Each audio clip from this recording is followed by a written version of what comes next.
perjuangannya untuk membangun peradaban umat, peradaban yang mencerahkan sebagai rahmat bagi seluruh alam. Kita ikuti sunnah-sunnahnya sekuat kemampuan kita. Allahu Akbar, Allahu Akbar, walillahil hamd. Pada hari dan tahun akhir-akhir ini kita sedang mengalami yang tidak biasa, masa-masa yang sulit. Tidak hanya secara ekonomi, secara sosial budaya, bahkan secara politik umat Islam sedang mengalaminya.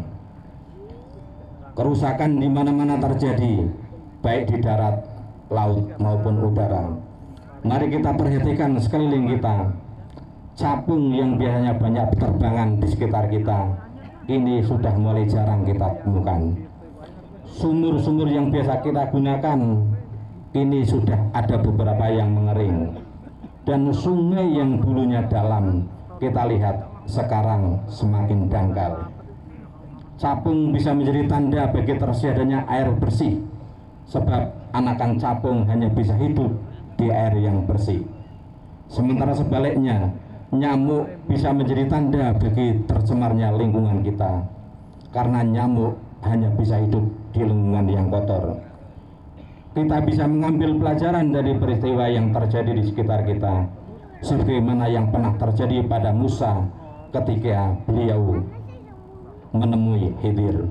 Berjalanlah Musa untuk belajar, dan apa yang terjadi disampaikan oleh Allah Subhanahu wa taala. A'udzubillahi minasyaitonirrajim. Falamma balagha majma'a bainihima nasiya hutahuma fattahada sabilahu fil bahri saroba. Al-Kahfi 61. Maka tatkala mereka sampai ke pertemuan dua buah laut itu, mereka lalai akan ikannya. Lalu ikan itu melompat mengambil jalannya ke laut. Hadirin jamaah sholat Idul Adha rahimakumullah. Boleh jadi kita termasuk orang-orang yang lalai, karena saking mudahnya kita mendapatkan air, lantas kita melupakan sumbernya. Sebab banyak bahan makanan yang tersedia di sekitar kita, lantas kita melupakan alam sekitarnya. Pelajaran dari Musa ini ada dua macam, baik yang positif maupun negatif. Makna yang positif,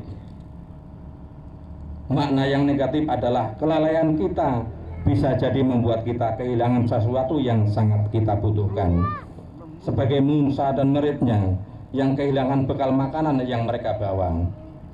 Sedangkan makna yang negatif, sedangkan makna yang positif adalah ikan atau lauk yang mereka bawa itu bisa hidup kembali ketika mereka sampai pada pertemuan dua buah laut. Maknanya adalah bahwa sesuatu yang sudah mati bisa menjadi hidup kembali di antara benturan-benturan yang terjadi.